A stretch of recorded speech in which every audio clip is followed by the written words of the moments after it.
Story 1. 730 Days. My eyes felt like galaxies holding the swirling glow of countless memories as I took in our childhood home.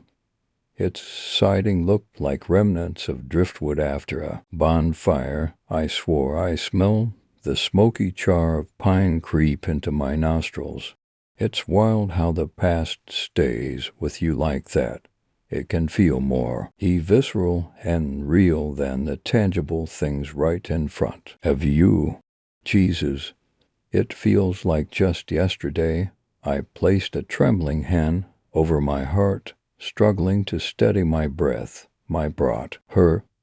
Perry pulled me into a tight embrace, his strength grounding me. Like an anchor, the house hasn't changed much, he said, his voice steady and comforting. But we have his Sirta, and he made me question, have I really changed between the two of us? Perry was as solid and stoic as a mountain range. Good thing, because I was like the wine, flighty and unpredictable.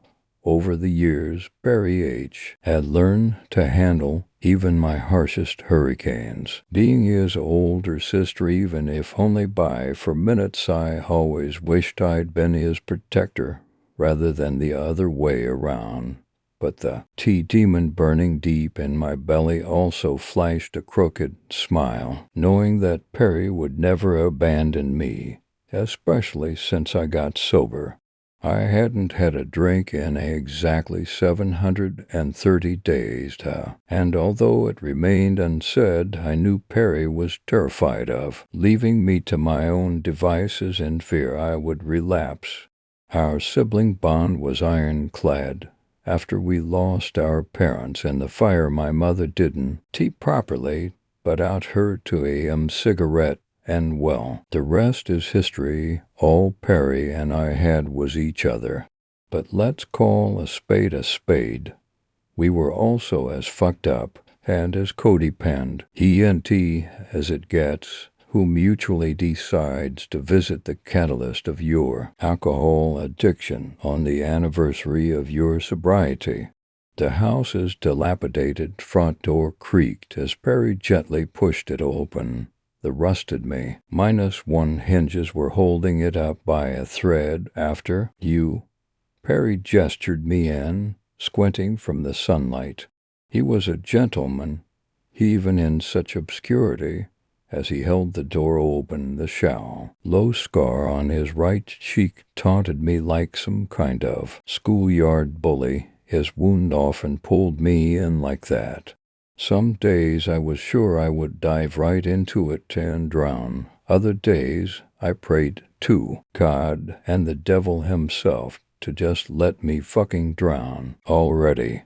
That mark became permanently etched on Perry's face on the day I quit drinking. Exactly 730 days ago, that as the day Perry screamed bloody murder at me from the passenger seat. Jackie, stop the fucking car. But my bloodstream was far too poisoned with Bacardi limonene to listen. All I remember was my vehicle being wrapped around a tree. I could have died that day, but what truly disturbed me in the middle of the night was the fact that I almost killed Perry. A lot can 10 in 730 days. But I assure you, forgiving yourself isn't one of them. Well, you coming in? Perry was still holding the door ajar. I shook it off and gave my brother a knowing glance. I swear, even though we were fraternal, we had twin telepathy. I exhaled and walked in. Watch your step, I warned, my forehead tense. I imagined the rickety floorboard as collapsing, crashing us into what had once been our dad's man cave. That's where he was passed out the night of the fire. Kids, stay here. Do not move, our mother demanded. After getting us out of the house safely, I remember the black soot on her face and the spider web veins in her eyes. She shook us firmly by the forearms. I'm getting your father. Perry and I held each other, shaking the heat from the inferno felt like standing in a volcano. We never saw our parents again. 2 decades later, there we were, Perry and I, making our way through the wreckage of our home. It was midday, yet the inside of the house screamed a tone of pale blue. Midnight, my shoulders were up to my ears, as though we were walking through a haunted house attraction. I coughed into my forearm. The ocean of dust was thick like butter as I cleared my lungs. Terry called out from behind me, "Jax, look at this." The fireplace, Perry's voice was filled with awe. "Unbelievable. It's still here," I whispered, a lump forming in my throat. It was as though a fairy godmother breezed by and brought the decaying living room to life with her magical paintbrush. Kind of like in Titan. I see. When they showed the sunken ship underwater, versus in its prestige as it sailed across the Atlantic. We made our way over to the fireplace and sat cross-legged on the floor. This was our favorite spot. Remember, I avoided his gaze, overwhelmed by the flood of memories. "Yeah," Perry murmured, his eyes softening with nostalgia. For a moment, the taste of crispy, fire-roasted marshmallows superseded the saturated stench of mildew. "Remember our s'mores nights?" I asked. "Duh. What about all our fireplace movie nights?" Terry proceeded to do his best, nasally, childhood impersonation of me. "But Mom, I want to watch Beauty and the Beast. Barry always gets to pick the movie." I punched him in the arm. First of all, I never sounded like that, and second, so what? I knew what I wanted. The corners of Perry's mouth lifted. He had such a sincere sparkle about him, as though a storm cloud of confetti followed him off her head wherever he went. "You really did, kiddo." My chest went heavy. How could Perry love me after everything I had done? After all the relationships I'd ruined, all the jobs I'd lost, all of his relationships I'd ruined. How could he still choose me, when so often I had chosen a 40 of Jack Daniels over him? How could Perry still love me after I almost fucking killed him? Perry's gaze widened. "Hey, remember when Mom would bring out those hot drinks he always made?" He paused, almost as if he was searching for the right term. "Apple something, apple SSSHHH. I snapped my fingers. "Apple Snapple." "Yes, I mean, looking back it was basically just hot apple cider, but damn it was good, and it really was." Our laughs echoed throughout the abandoned asylum we once called home. Perry leaned back, holding himself up with his hands. I loved our fireplace hangs, especially our movie nights down here. But nothing beats our movies up in the projector room. I tilted my head. "We never had a projector room." Terry playfully shooed me away. "No, Perry, I would remember us having a projector room. Our movie nights together were our favorite thing. You even just said it yourself." The house suddenly became pin-drop silent as Perry leaned in. "Memories are quite something, aren't they?" The slight shift in his tone made my skin crawl. Harry was always wistful, but this felt different, almost clinical. We often remember things in ways that are easier for us to digest. I was fidgety. "Geez, Perry, you sound like Dr. Lasco." He seemed to enjoy my little joke. Dr. Lasco had been my therapist since the accident, and I would go out on a limb and say that he would not have approved of this self-inflicted expo. Chore therapy I was subjecting myself to by visiting the house. Perry seemingly snapped out of his little therapist moment and went right back to being his sparkly and fetty self. As I watched his amicable face scan the mantel above the fireplace, I felt a sickening uneasiness. Imagine you had actually fucking killed him. Man, I can still picture all our family photos up there. Perry's childlike wonder destroyed me. My face went flush. I could feel the water rising in my eyes like the tides. How pathetic and infuriating was it that after everything I'd done, I was still how the victim. Hey, he took my hand. Oh, Perry. I threw myself into him. I'm so sorry. My brother held me with his usual care that I didn't deserve. Jax, it's okay, I'm still here. We're both still here. As my chin rested on my brother's shoulder, I looked ahead of me at the remains of the house. Something felt off, and it wasn't just the overall unsettling environment. My brow furrowed. Wasn't the doorway to the kitchen on the other side of the living room? I felt Perry shrug. I don't think so. I was staring into the out-of-place doorway like I was trying to pull a recollection towards me. And that's when I saw them in the kitchen, the translucent memory of Mom and Dad. Mom was getting our apple schnapples ready. She was pacing, and like Dad, who was sitting motionless at the table, his face was planted on its mahogany surface. His glass of apple schnapple was empty, and so was the bottle of Jim Beam beside it. Mom floated into the living room, our warm beverages in hand and a cigarette in her mouth. Kids, your father's not feeling well. Let's have our apple schnapples in here. Oh my God, the bruise on her face. Terry jarred me back to reality with the gut punch of what he had to say next. You're remembering the truth about Mom and Dad, aren't you?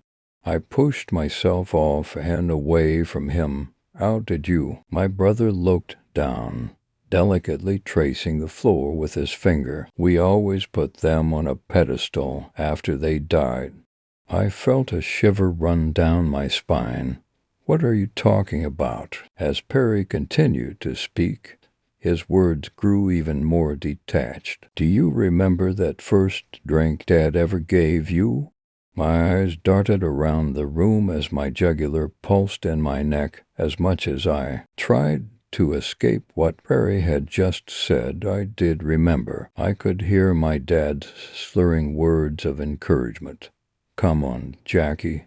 Just one drink. It'll be our special time, just you and me. The bitterness of that first sip of beer made me squirm, but sharing a special time with my dad and the desperate yearning that maybe he did love me, after all, was the overwhelm of the full moon swallowing me whole. I was only a child, and much like how my mom turned a blind eye to my father's drinking, she did the exact same when it came to her daughter. Tide used the death of my parents as the excuse for my alcoholism for so long, because admitting that they helped create the monster I would eventually become was like a knife to the heart. And knowing I had been too weak to conquer the addiction from my own volition just made the weapon twist in my chest. The room was spinning. My face was blistering hot like the night of the fire.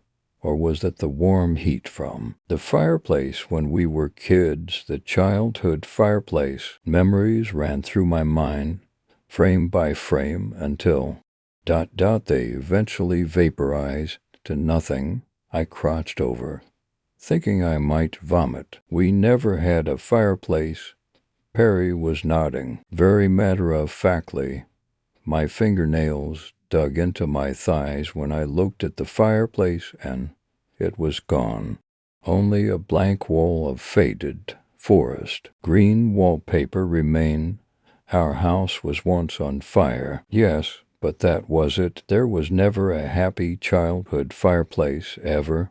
My hands were cold and clammy. I fell back onto the wall behind me. Terry, where are we? He stood up and glided towards the staircase, one hand on the banister. His footsteps creaked, one by one, as he made his way to the second floor.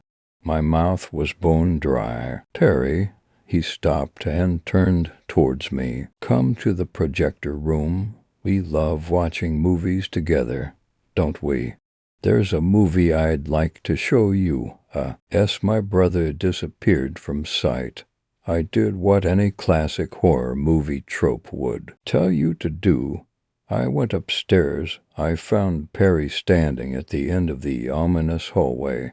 Large, empty picture frames lined the ox blood wall, aisles leading up to him. Through the doorway where Perry stood, particles in the air danced in the projector's cone-shaped light. That telltale winding of a film reel was the only sound in the deafening quiet of this house that I no longer recognized. Half of Perry's face, the wand with the scar, was perfectly illuminated, as though he was wearing the mask from the Phantom of the Opera. I think you're ready to see how this movie ends, Jackie. This is the most progress you've made since we've been coming here. I gripped my thumbs in the palms of my hands. You're freaking the fuck out of me. I thought my knees might buckle as my brother's face glitched, like a flash of static snow on a television set. As his face settled back to normal, to a deadpan gaze, he disappeared in the innocuous room. I followed, running on nothing but fumes. Clutching the doorway, my mouth fell agape. Perry was gone. I darted to the middle of the room. As I frantically searched for my brother, I shielded my eyes with the back of my hand from the projector's light. And that's when, from behind me, I heard 5 words that made my blood run cold. Jackie, stop he fucking car.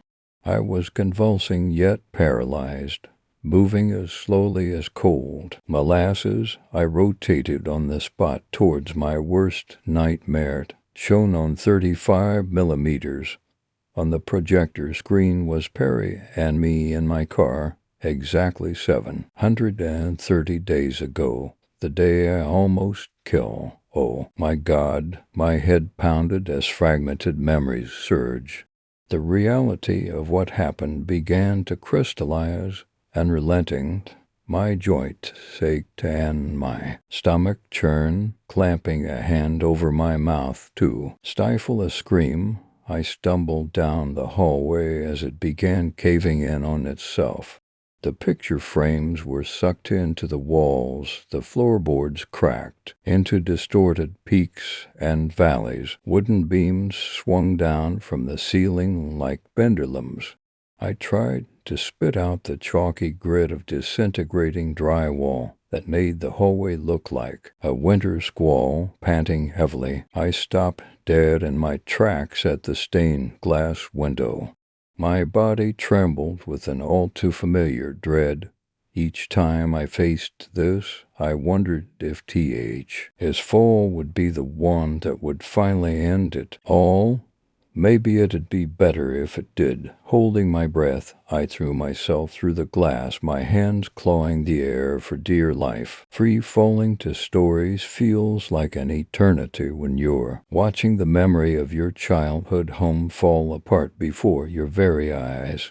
But when the weight of my body finally made contact with the earth, I gasped. The cold air of the hospital room shocked my lungs. I sat up, ripping the suction cups from my face and body. My gown was clinging to me, soaked in sweat. Medical equipment beeped all around me like a metronome. Dr. Lasco, my therapist since the accident, sat across the stark white room, sighing as he rubbed his forehead. He, too, was connected to a plethora of suction cups and wires. He looked a little worn out in the fluorescent overhead lighting. Ever since I was hospitalized and later incarcerated, Dr. Lasco had been helping me delve into my memories, namely the ones that were too excruciating for me to face, and as such, Dr. Lasco had been appearing in the simulations as my brother Perry, the love of my life, who died in the car crash 730 days prior. Disoriented, I blinked rapidly, the vividness of the memory contrasting sharply with the sterile, geometric ceiling tiles above me. I don't ever want to do that again. I was venomous, Jackie. Dr. Lasco started. Don't start. I pulled up for fingers for air quotes. Jackie, don't give up. This was the closest you ever come to facing the truth. As the initial burst of adrenal and cortisol left my body, I fell back on my pillow. I was depleted. Quiet rivers flowed down my cheeks. Removing his own suction cups, Dr. Lasco approached my bedside and took a seat. He treaded lightly. Jackie, I understand how challenging this is for you, but you did an incredible job today.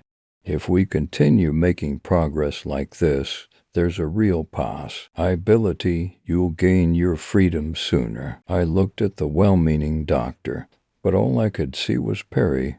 Multicolor confetti fell softly around him like that first November snow. His face was the sun. His eyes reflected the whole world back to me. Perry, with a weak grip, I took Dr. Lasco's hand. My vocal cords were like sandpaper. I'll leave his place one day. Doc, a single tear dripped from my chin onto my collarbone. But I'm not sure if I'll ever be free. Dr. Lasco didn't say a word, but I felt him squeeze my hand just a little bit tighter. I licked the cracks on my lips as my eyes closed shut, imagining the oaky comfort of bourbon on my tongue. I felt myself drift, and good thing, because I needed the rest. Dr. Lasco and I would be delving into my memories again the following day. No matter how masochistic it felt, I vowed to keep showing up for the simulations. Even if I never forgave myself for what I did, at least in my memories, I got to see Perry's story too. Tired eyes, I looked at her. Her eyes were already tired, just like all that came before her. Her body still, you would think a baby would CR. Why more often, fuss more often, make themselves known more often? After all, they were brand new. No achy bones, no heavy thoughts, no concept of the sacrifice of living. But she was born tired. Like all that came before her, she would eat, but only for survival, without that primal hunger seen in the innocent. From time to time, she would also open her eyes and look around. I wouldn't say she was amazed or interested, but she was aware of her lineage. She could see it even if it was not in front of her. She knew the rules already. Maybe she would survive after all, and I don't mean just being alive, but actually living. I learned the rules from an early age as well, and so did my mother, and her mother, and her mother's mother, and so on. It didn't skip a single generation. It was heavy, suffocating. Being born without being able to breathe must feel heavy as such a tiny body. But even now it still felt heavy for me, and just as suffocating as when I was as new as her. She opened her eyes. Not a cry or whimper. The whole house was as quiet as her, the air thick, the lights off, and the fear high. She stared at me as she owl eyes does. I knew she knew just like I knew, and my mother knew, and my mother's mother knew. It didn't skip a single generation. We looked at each other, her from her crib, me from the chair in the corner. We were far enough and close enough from where I sat. I could feel the cold seeping through the window. It was cold outside. It had snowed earlier in the day. A random snow at that, but it was hot in here. I could feel the heat rising from the pit of my stomach all the way to my cheeks. We were still staring at each other, both wondering what our next move would be. Would she be her mother's daughter, her grandmother's granddaughter, and her great-grandmother's great-granddaughter? I was all of them. I belonged to all those tired-eyed women, and so did she. I can't imagine it was always that bad, but it sure felt like it. It escalated with each generation as well. One would think it had been done on purpose. So we didn't turn tired-eyed anymore. We were just born like that. She was still looking at me, staring, actually, and I kept on looking back. We were daring each other to act, but who would do it first? The tired-eyed newborn with the daring stare, or the fully grown woman with the weak one? I think my brain had momentarily disconnected from my body. Maybe I was paralyzed. I read of a man that sat in the toilet for 30 minutes and become paralyzed, all because he sat on the wrong bone for the right amount of time. Maybe that was me as well. Maybe that was the essence of my life. Wrong circumstance at the right time. My brain told my legs to move, but they didn't, so I kept on staring at the newborn while she stared at me. Eyes dark, head bald, body tiny. She did not stand a chance, but she still ready to look me in the eye, urging me to leave it all behind and do it for my mother, and her mother, and her mother's mother. The heat rose again. My feet were sweaty, my cheeks on fire, and my stomach trembling. It was almost 3 in the morning, and I had a small window left. Just 3 more hours before we all went back to our roles. Her the baby, me the dutiful and obedient mother. How far would my feet take me in 3 hours? The baby frowned. If she cried, it was all over. If she didn't, I didn't know if I wanted to take that chance or opportunity. Who would accept a mother with a tired-eyed baby? We kept on looking at each other. At some point I thought she would get up and shake me, a tiny, fragile bomb. That's who I wanted her to be. That's who I wanted to be. But the words never left my throat. The tears were cried in silence. The bruises were always hidden under clothes. I told my brain to move my legs once more, but nothing happened. I was dripping in sweat. At this point I could feel it pooling on my back. A snore broke the silence, distant but close enough to harm. I listened, and so did she, both shocked by the sudden lack of silence. 1 snore, 2 snores, 3 snores, and so on. We both relaxed, her tiny shoulders going down, knowing the consequences from memories of lives she had not experienced. Another snore, this one not as loud, but very much present. Would I be sacrificing this baby to a life of struggle or a life of fear? Which would be better? I only knew fear, and so did my mother and her mother and her mother's mother. The struggle was there as well, but the fear was dominating. It was 4 in the morning, 2 hours left. We had been staring at each for an hour. Was she pretending to sleep until the moment came, ready to put those daring eyes to use when needed? Those tired eyes went from daring to pleading and then to anger. I felt all those emotions in me just as she felt them, her tiny eyes expressing the agonizing feelings that her tiny mouth could not express. I swear her hands were making fists. I looked to my right and scanned her closet. 5 pieces of clothing, 3, warm but not warm enough, no shoes, a bag of diapers, and not a single toe in sight. It was 30 past 4.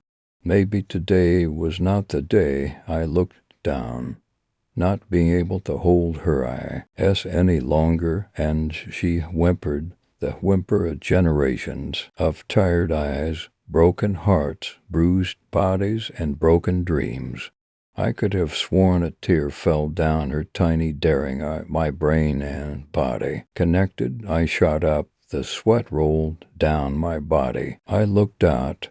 It was cold. I shoved the 3 pieces of clothing and bag of diapers into a trash bag, grabbed the book bag that was hidden deep in her closest, and headed to her crib, tired-eyed baby in hand, sweat dripping down my back and fear in every pore. I walked out the door. This was the last tired-eyed baby to be born. Story 3, Sleepless in Sallow Falls FM, radio broadcast, October 18th, 2004. That was Bruised Hearts with their brand new single, Nowhere to Hide. Be sure to tune in next week. We'll be giving away tickets to one lucky caller to see them live in concert at Rocket Arena. Whoa, that sounded like the beginning of one of those classic Sallow Falls thunderstorms I've heard so much about. Now we're just about wrapped up for the night, but before I sign off, I think we've got time for one more caller. Hey there, caller, you're on with Lori Lennon. Who am I speaking? Why? TH. Mark. Well, hello there, Mark. How are you doing? Tonight, I'm okay. I am so glad to hear that. Now, Mark, sweetie, how old are you, if you don't mind me asking? 8 3/4. 8 3/4. Why, you're practically a grown-up, aren't you? No, not until I'm 10. That's double digits. Ah, yes. What am I thinking? 10 is the new official GR. Own up age. I do apologize. Now, honey, what is it you called to talk about tonight? I need to find a date for my mom. Ooh, doesn't this sound familiar? Well, sugar, you called the right station. I just adore playing matchmaker, and this sounds just like a scene from my favorite movie.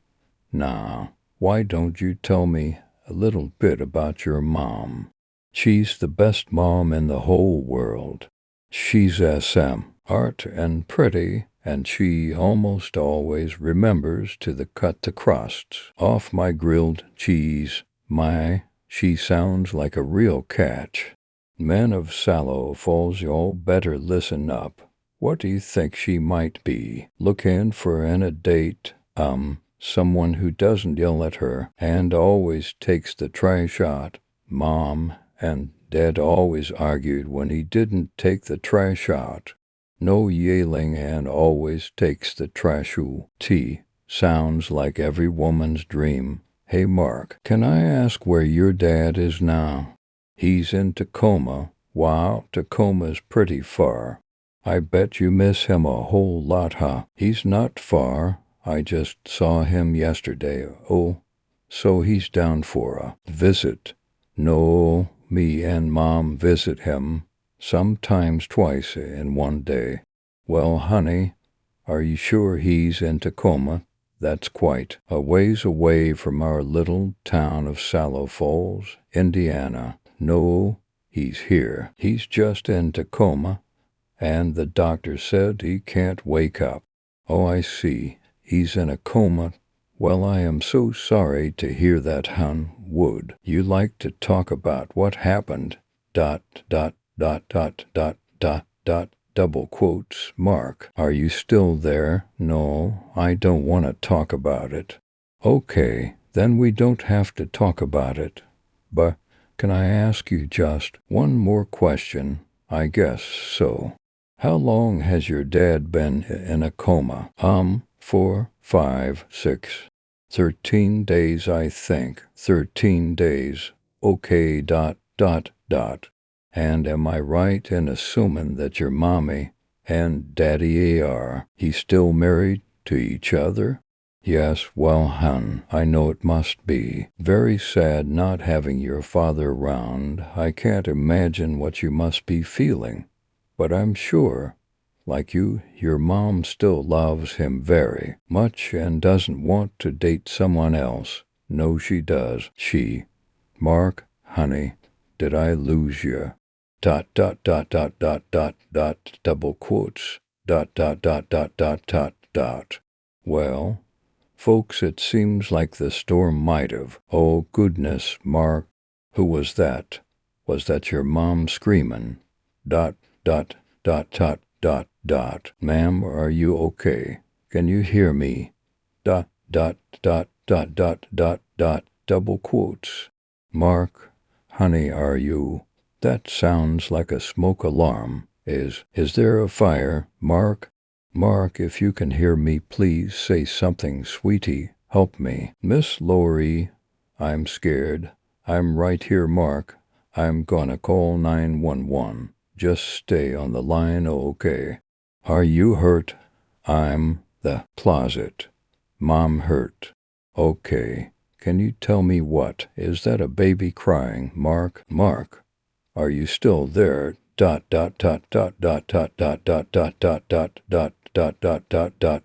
double quotes. We're sorry. Number you have dialed has been disconnected or is no longer in service. Confidential police file transcript of police. Interview Officer Abbott. This interview is being recorded.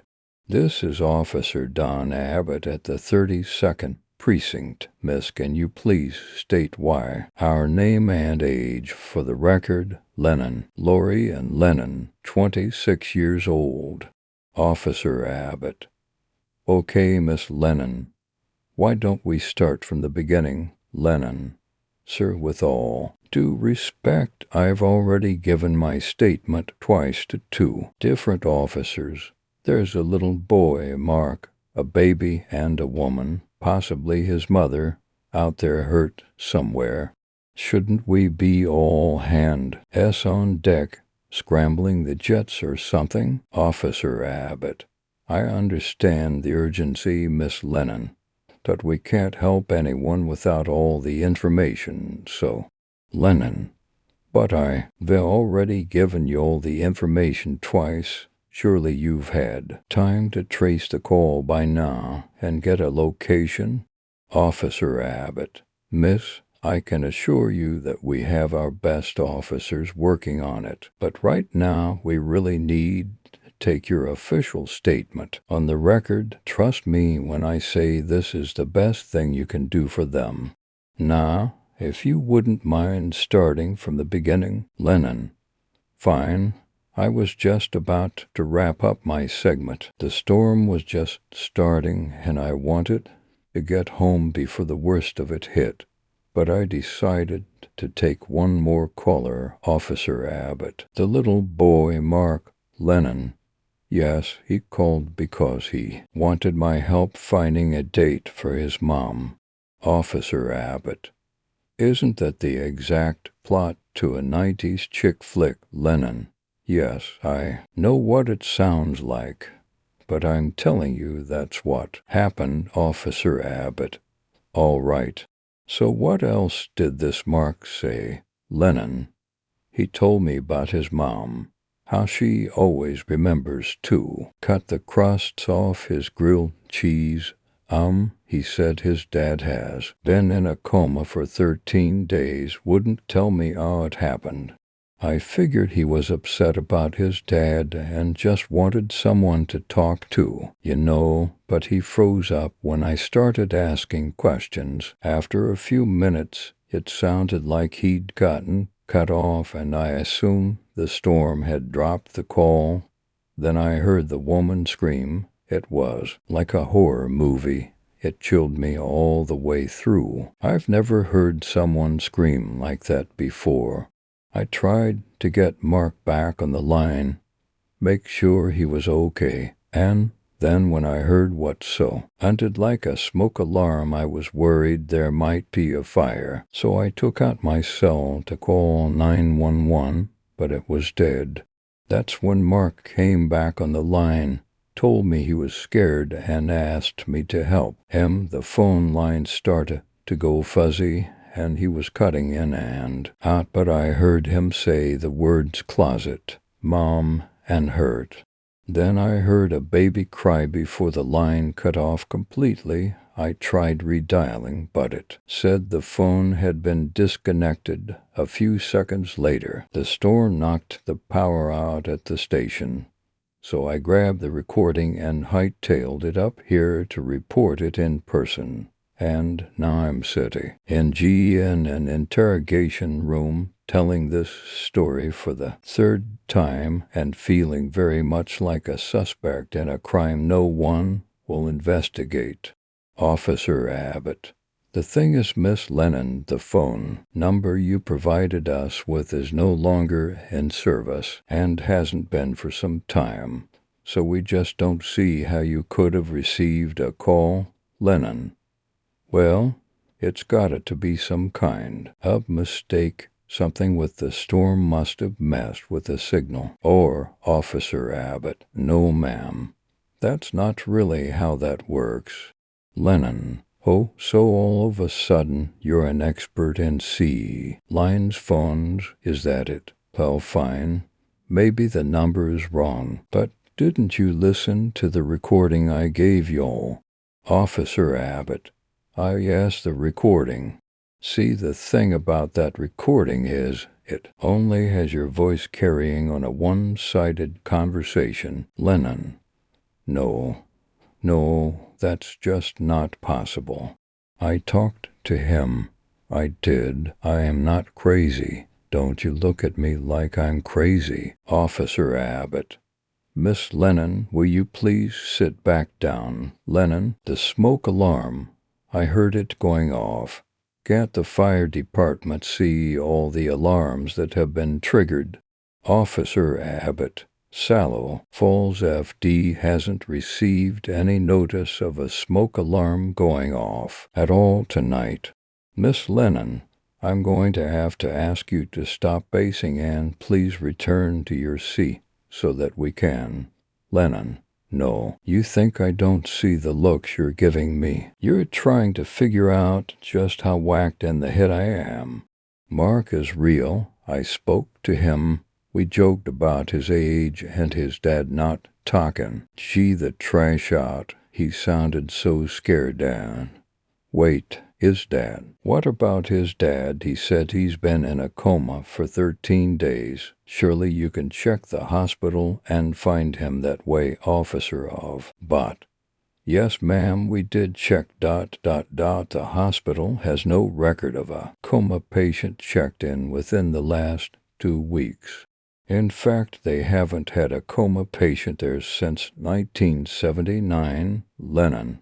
I just don't understand. D. Why would he lie about that? Play the recording again. He has to be on there. Officer Abbott. Miss Lennon, that's quite enough.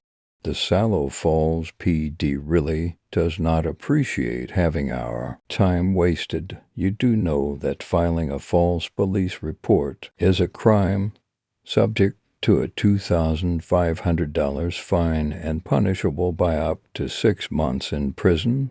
I'm sure Miss Tabbitt didn't mention that tidbit when he put you up to this little charade, did she? Lennon. False report. This is not a false report.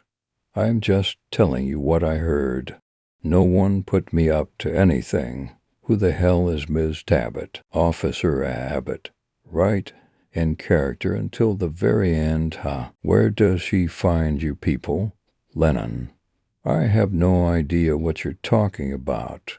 Why are you doing this? You're the police, for God. Saki, aren't you supposed to help people, Officer Abbott?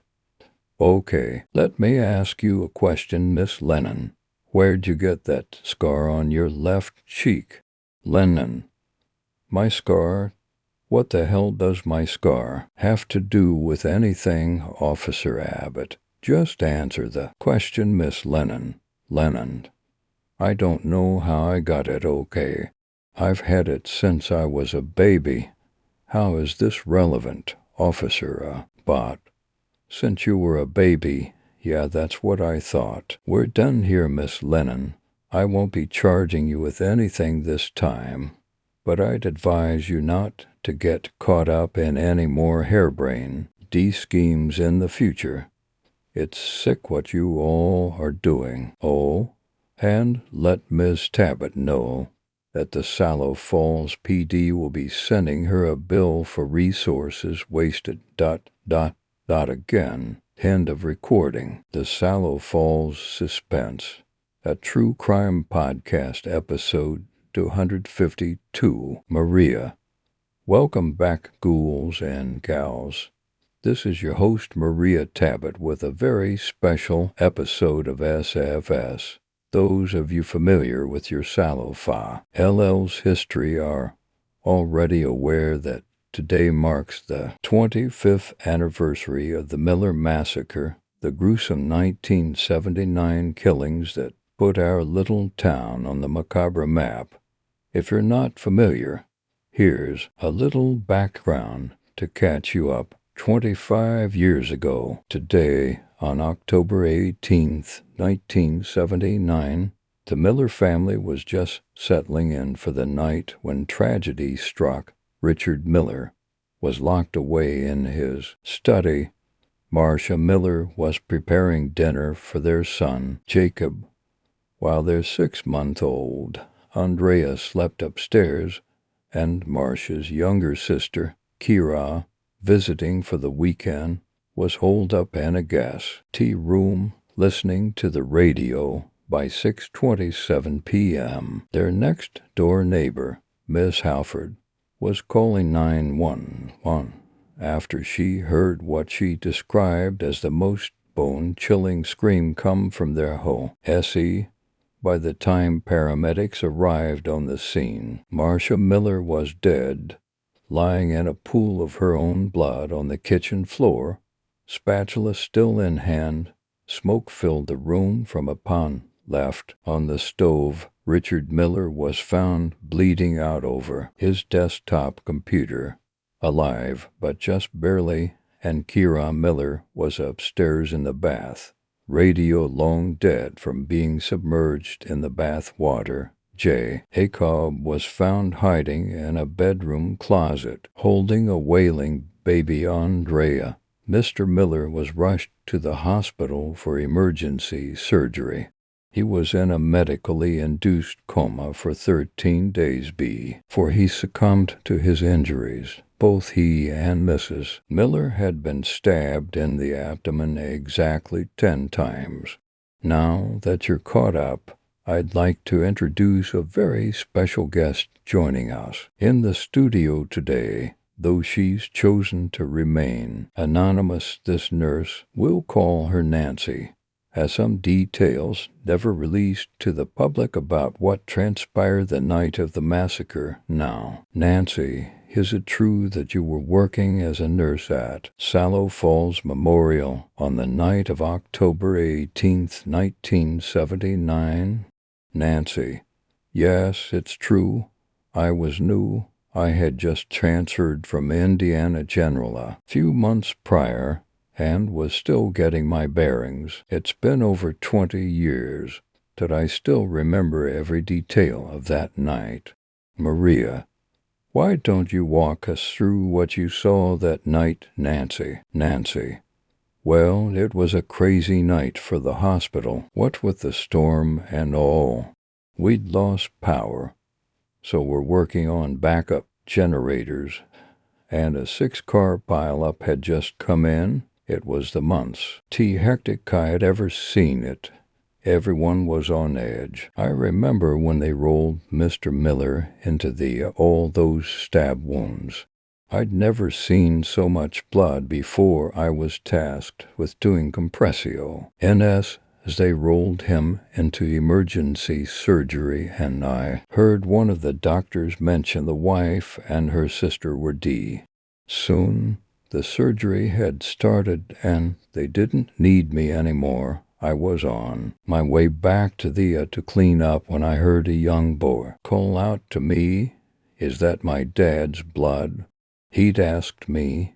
He was sitting in a waiting area meant for visitors, all alone, which was odd, but ours still. He was holding a half-eaten grilled cheese sandwich and he was covered in blood. I went to look him over to make sure he was okay and see if he'd been checked out by a doctor yet. "Is that my dad's blood?" he'd asked again. I didn't know what to say. I mean, what do you tell a kid whose mom and aunt were just murdered and whose dad was fighting for his life?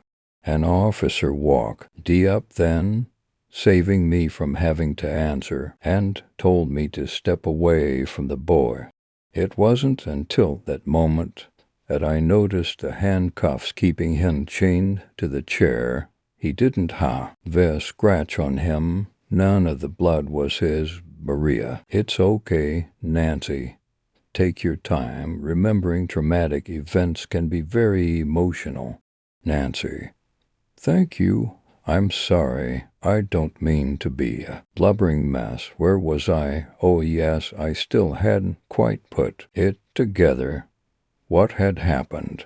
I pretended to need something from the nurses stationed nearby, and I heard the officer questioning him. He kept a scan. Gee, him what happened and what he remembered." The boy just sat there, holding his sandwich and looking at him with this blank expression. I'd never seen that expression on a child before. Fina lie. He just asked him point blank why he did it, and all he said was she forgot to cut the crusts off this time. I told her to always cut the crusts off. Maria, I think it was hard for everyone to come to terms with what happened that night, with what a troubled boy Jacob Miller truly was.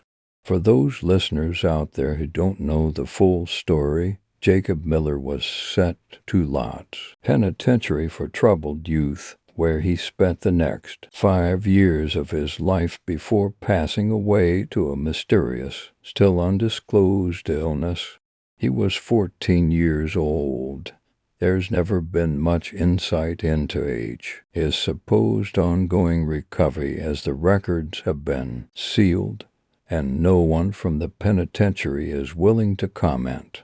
As for the youngest Miller, we've never been able to get much information, but I understand you can fill in some blanks for us, Nancy. Nancy: "Yes, well, Andrea stayed under observation with us for about a week before CPS came for her. I had this friend who worked there as a secretary, so I was able to check in on her, make sure she was doing okay. I mean, as well as you can be when something like that happens. My friend couldn't tell me much, but she did say that a very nice family from somewhere down south had come up to adopt her. I thought it was good they lived a ways from here. She could grow up without it hanging over her head, you know, they've, and change her name to make it harder to track her down. Poor little thing. I hope she's doing okay, wherever she is. Maria: So it sounds like little Andrea was the only Miller to get away unscathed. Head Nancy: Well, almost. Jacob must have had just enough time to nick her before the paramedics arrived. She had a cut about an inch long, that scar, over right in the middle of her left cheek. Story. For the funeral guest, it rained on the day they buried my grandmother.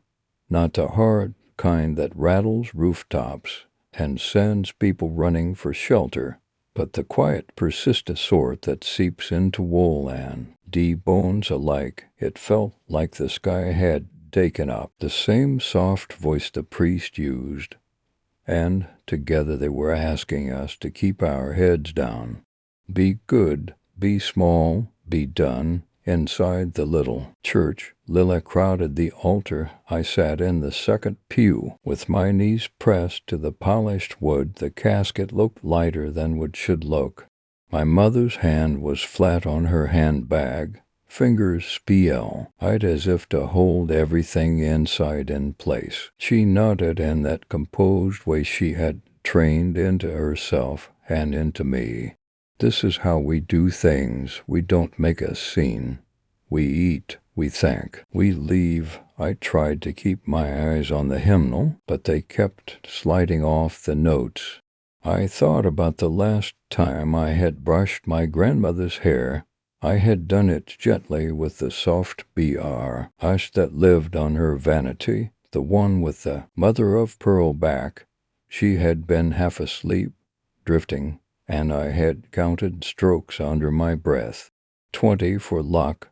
She used to say 24. Shine 20 so the night knows your name. The priest's voice rose and ebbed. People nodded. A baby fussed and was carried out, and the sudden absence of the small sound felt sharp, like someone had broken a stick in the middle of a sentence. That is when I saw her. She stood in the back, in the soft shade of the last column where the brick darkened. She wore a pale dress, the sort of clean, pared-down cut you see in old photographs. Her hair was pinned up in a twist. She wore my grandmother's face, not the face in the hospital bed, not the face that had taught me to tie knots or shell peas. Younger, 20, cheekbones like clean lines, eyes clear as a winter stream. The resemblance was not close, it was exact. Every part of me went still. My lungs forgot the trick of oxygen. She wasn't in any of the families I knew. She wasn't from the neighborhood. I would have remembered that face anywhere, because it was the face that sat on my grandmother's dresser in sepia, wearing a wool coat and a brave ribbon at the throat, labeled in my grandfather's careful hand, Margaret, 1946. The woman at the back looked at me, not at the casket nor he priest me. Her eyes did a small, unhurried sweep across my face as if to take inventory, and then she smiled. Not a cruel smile, not a kind smile. A smile not for anyone else. I heard the priest say amen. People stood, my mother's fingers pressed down on the handbag a little harder, and then she rose.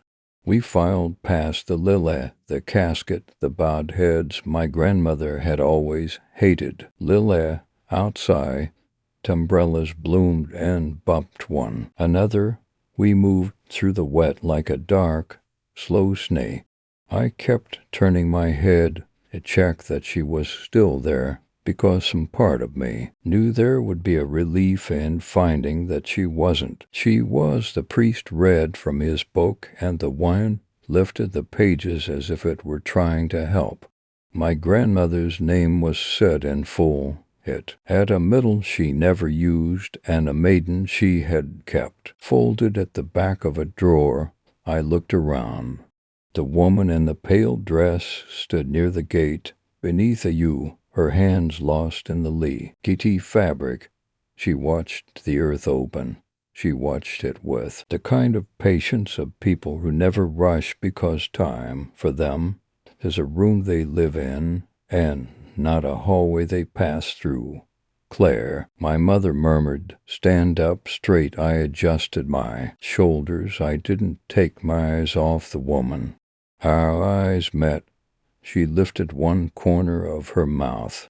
It happened so slightly I might have called it a tick if I hadn't felt the ripple of recognition that went through me. For a second I knew the exact weight of my grandmother's hand when it rested on my hair after a bad dream. I could hear the whisper she had used the night she took me into the kitchen for warm milk because thunder had unstitched the sky. Names are doors, she had said. Never open one when you don't want to see the other. Sighed. They covered the grave with planks, and then, with earth, people came forward and dropped flowers. My mother took a lily and placed it gently. She smiled at the priest. Efficient grief, a skill, honed to a fine sheen. When we turned away, I glanced back. The woman had not moved. She looks like Peggy, said a voice behind me, hushed and amused. Aunt Louise, she leaned on her cane the way a queen leans on the arm of a throne. Louise, my mother warned. What? Aunt Louise said, still soft. I didn't say anything. Best not to stir up old things that were slid under my skin and lodged there like small stones. The parish hall smelled like coffee and wet wool.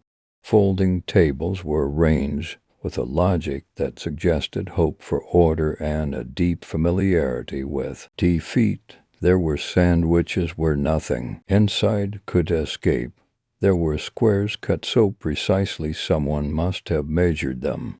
People stood in groups and touched each other's elbows and asked the names of casseroles with reverence. Sit, my mother said, which sounded like law. I sat. The chair was cold under me. How are you doing? Claire asked. Mrs. Hargreaves, who had taught me to spell chrysanthemum in 3rd grade. I'm fine, I said, which was a word that means very little can be filled with anything. She loved you, Mrs. Hargreaves said. Peggy did, she did, I said, and the past tense pulled in my throat like a stitch. She told me once. Mrs. Hargreaves continued that every woman in your line had a visitor, some poet. Said it like she was talking about the weather and whether the plums would be early. She chewed a bite of sandwich as if this, too, belonged to the same part of the day as gossip. Said there was a debt in the family. Said it wasn't money. Who was the visitor? I said, too quickly. Oh, you know me, she said, and patted my arm as if she had knocked over a glass and wanted to smooth the spill. I mixed things up. My mother's mouth thinned. She sat her cup down so gently it did not make a sound. Claire, she said, don't start. Start what, you know? What? Aunt Louise drifted over. Leave the girl be, she told my mother. Peggy told her stories, same as she told us. Girls need stories. They need to know what to call what they see. My mother looked at the floor, which is sometimes easier to win an argument with. Then she gathered herself and carried a tray of leftovers to the car. Her shoulders set. You can come by the house, she said. If you want to help me pack up some things, I'll go to Grand's, I said. You don't need to tonight, I want to. She pressed her lips together and did not argue, which is a kind of argument, the harder kind to win. The house smelled like lavender and the sweet ghost of something that had baked there often. The door to my grandmother's room was open. Her vanity held its small congregation, brush, comb, little glass dish, with 2 hairpins and a button that had lost its shirt. I sat on the stool and touched the brush. I pulled open the top drawer, handkerchiefs, a small envelope left unsealed. My grandmother had often started letters and left them unfinished when her mind moved faster than her hand. Inside the envelope was a single page, yellowed at the edges, written in tidy script. To whomever finds this, to the girl I love, who will not be a girl when she reads it. The debt must be carried. I tried to refuse her once. I tried to pretend I not know her face, but she always comes back. She wears my face, so I cannot deny her. I saw her in the mirror the night your mother was born. If she smiles at you, it is already too late. Do not bargain, it makes the owing worse. Stand up and call your name back to yourself and keep walking. I remembered the day at the lake. I had been 7, the water was steely and looked calm on top, but the under had its own plans. I stepped off the rock just to feel how the shallow makes a child brave. The under took hold of my ankle with the quick hands I could not see. There is a very clear blue sound that happens when the world becomes more water than air. I would have been just another story told to frighten cousins, except that my grandmother pulled me out by the steamer. Absent my bathing suit, she hauled me across the rocks and into the grass and told me in voice like a wire to breathe. Breathe now, breathe again. When I coughed and shuddered and clung to the ground as if it might run away, she stood. She looked at the lake. She lifted her chin and said calmly to the empty air, "It's paid then." After that she made me drink th lemon and sugar and told me I had good lungs. She told me to count to 20 when I brushed my hair. She kissed my forehead and said my full name as if it were a charm. I put the letter back in the envelope and slid the drawer close. I didn't want to be the person who brought it to my mother and asked for a family meeting where everyone had to choose a side between sense and whatever this was. I stood up, I put on my coat. I told myself I was not going back to the cemetery. My body walked there anyway. I didn't have to look for her. She stood where I knew she would stand at the edge of the new earth. The pale dress did not show dirt. "You shouldn't be here," I said. It came out like a line I had practiced and not like a line I'd believed. "I've always been here," she said. "Before her, and after you." The ground under me felt loose. "Who are you?" She smiled. "I am the one your grandmother made a bargain with W. And she wanted something she could not afford. She wanted a life to turn out differently than it was supposed to. She had her reasons. Everyone does. Reason is for courtesy. We trade in names here. It occurred to me that this would be a good time to run. I didn't. My feet sank a little into the soft ground as if the earth itself had decided to keep me for a while. What did she ask for? You, the woman said, and other things, a son to come home, a daughter to be born breathing, little things, big things, time. People always think time is a cheap thing because you cannot hold it in your hand. They are wrong. The back of my neck prickled. And what did she owe you? The woman watched the grave. She owed me the carrying. She tilted her head. We all carry something. You will, too. I did not make a bargain, I said, and heard how young I sounded and hated it. You didn't? She nodded. And yet here you are. Names are doors. Blood remembers how to find keyholes. Why her face? I asked. The woman in the pale dress took a small step forward, and for the first time I saw something like frailty in her.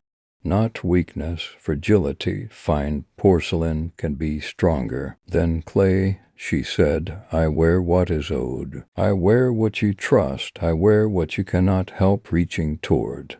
If I wore a stranger, you would refuse me. You'd call me a dream. Defy we are your own. You look twice, and that is all I need. The second look does the binding to what? To the line, she said. and smiled to the thread that holds your family tea, together even when its people do not speak to each other for years. You think the thread is a recipe or a holiday, or the way you all tilt your heads the same way when you think it is that. It is also me. I wanted to say that wasn't fair, but the words sounded childish even in my head. The night did not have room for tantrums. "What do you want from me?" "Not much," she said. "Not yet." She reached out and very gently touched the sleeve of my coat. "When the time comes, you'll wear my face too." It frightened me more than any threat could have. It sounded like a kindness, like a promise, offered in good faith. "You don't get to choose," I said. It came out part question. "Everyone gets to choose something," she said. "The trick is understanding which small things are actually the ones." She leaned in. I smelled nothing on her breath. "You can choose the words you use to call yourself home. That matters. Choose them now. Say your name." I said it. I said the name my grandmother had used when she wanted me to come in from the yard at dusk. I said the name my mother used when she was proud, and the one she used when she was angry. I said all the names I had. The woman watched me as if the sound were a pattern she was checking against a blueprint. When I had finished, she nodded once. "Good." She stepped back. "Go home. Claire." She tilted her head again, that precise motion that somehow felt like a clock. "Do not bargain," she added, "if you can help it. But if you must ask for small things, I don't want anything from you," I said. "You will," she said, without malice. "Everyone does. It's all right." She looked at the grave again. "Tell your mother the Lily should be taken away tomorrow." She had asked Lily. I said, "I know," the woman said, and for the first time there was something like tenderness in her voice. Not for me, but for my grandmother, and that more than anything undid me. I slept badly, and all at once I woke before the sun. My mother called to ask if I would come to the house later. I said yes. She said she would make coffee. We both pretended this was new, special, impractical. We were both oddly pleased by the pretending at the house. Later, my mother had already removed the lily. "They were making me sick," she said. "The air felt better without them." Somehow she made coffee and set a cup in front of me. She almost touched my hand, she told me once. My mother said slowly, surprising herself, that the women in our family learned to carry things on. She said that was the good news and the bad news all at once. My mother took a breath. I thought it was the kind of thing people say when they want to sound wise. Maybe she just wanted me to stand up straight. She did. I said. We went through drawers. We made piles. Keep. Donate. What on earth is this? We worked until the afternoon found us. My mother touched the door frame as she left each room. A quick tap. I recognized it. I had done the same thing every time I left my grandmother's house as a child. A little bargain with the house. Take care of them. I'll be back. I went to the mirror, not because I expected anything, because expectation is a door to, and I didn't want to hold it open by mistake. The face was mine. I smiled to see what the smile would do. It did what a smile does when you are alone in a room and there is no one to manage it for. It came all at once, and then it softened. Something in the glass shifted, a feeling, the way air changes in a room when someone opens a door down the hall. The hair on my arms rose. I thought, quietly and without drama, I will carry this I don't know what it is, not exactly, but I will carry it. I said my name again, once, because it seemed polite. I closed my eyes. For a moment I felt a hand slide over my hair the way it had when thunder stitched the sky shut, and my grandmother opened it again with Tea Ann decounting. The hand paused. It felt like permission. It felt like a weight shared. I did not ask who it belonged to. In the morning the kitchen light made a bright square on the table outside. The rain had finally moved on to bother another town. I looked up, and the window over the sink caught my reflection. It smiled at me. It was a small smile. It was the same one I had seen in the church, and in the graveyard, and in the mirror, and on photographs that had sat for years. She smiled, and I didn't know whose smile it was anymore. Story 5, the 13th door. I touched the frostbitten cheek of the corpse in the alley, ignoring the rain sliding down my neck. She shouldn't be this warm. The sleet had turned the ground into a gray mirror, and the security light above the restaurant's back door flickered with the desperate rhythm of a dying heart. The air reeked of fish sauce and copper, rotting vegetables and blood. My breath fogged in front of me, visible, proof that I was still among the living. Hers didn't, yet her skin held warmth that had no business being there. Hours after death and weather cold enough to freeze tears before they hit the ground, I pressed my palm flat against her cheek. She was young, late 20s, with dark hair plastered to her forehead by the freezing rain. Pretty in the way corpses sometimes are before decay settles in and steals everything human from their faces. Her eyes were open, staring up at nothing, and someone had positioned her arms at her sides with care. Too neat for a random death, too deliberate. The whisper started the moment my skin met hers. It wasn't words, not at first. The sound bypassed my ears entirely and went straight into the marrow of my bones, into the old scar across my throat that ached whenever death came calling. The language was older than speech, older than writing, older than the human need to communicate. I recognized it the way you recognize your mother's voice calling you home. My mother used to murmur in this tongue when she thought I was sleeping. Tell me you're not doing what I think you're doing.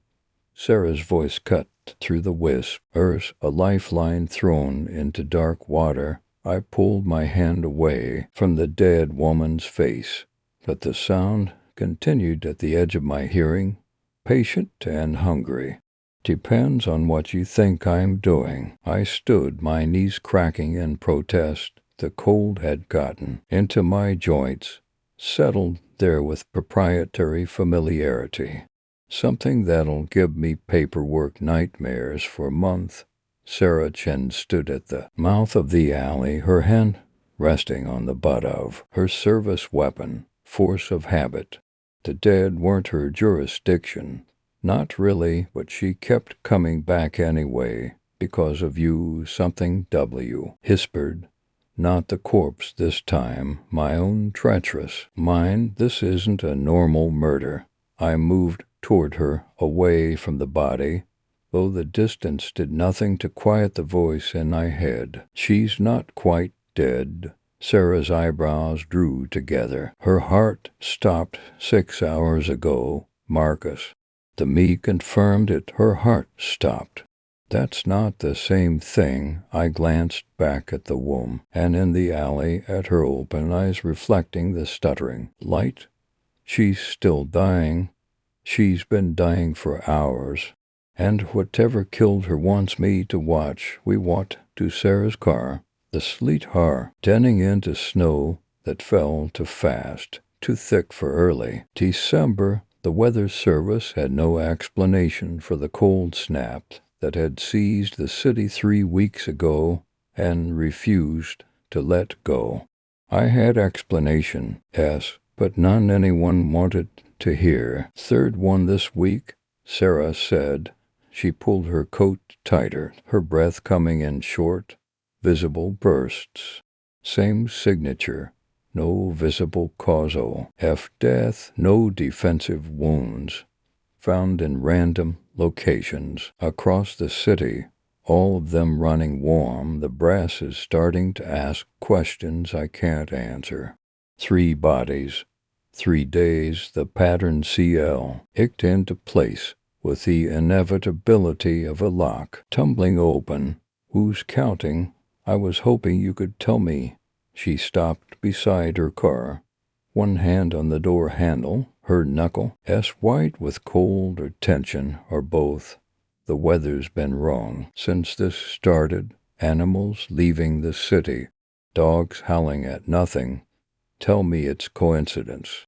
I couldn't tell her that. I wouldn't lie to her face, even when the truth was something she'd refuse to believe. Someone's performing a ritual.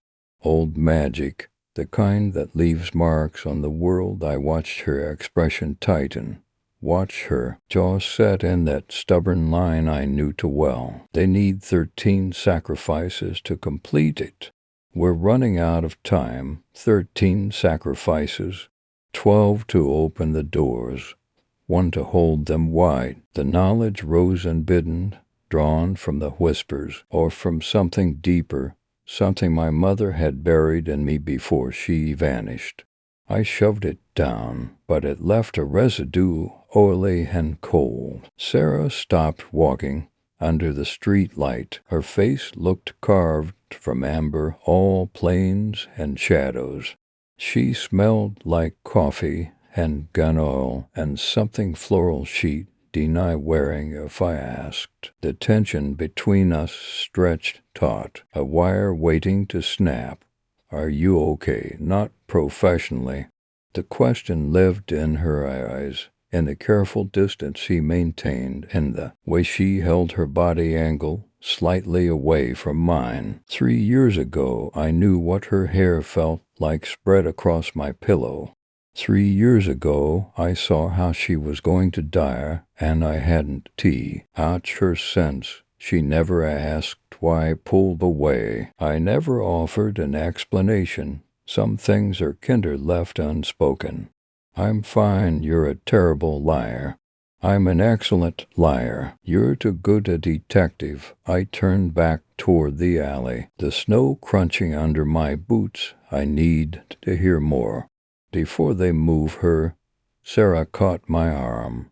Her grip was firm through my coat sleeve, and even with the layers between us, my ability stirred, reaching toward her the way a plant reaches toward light.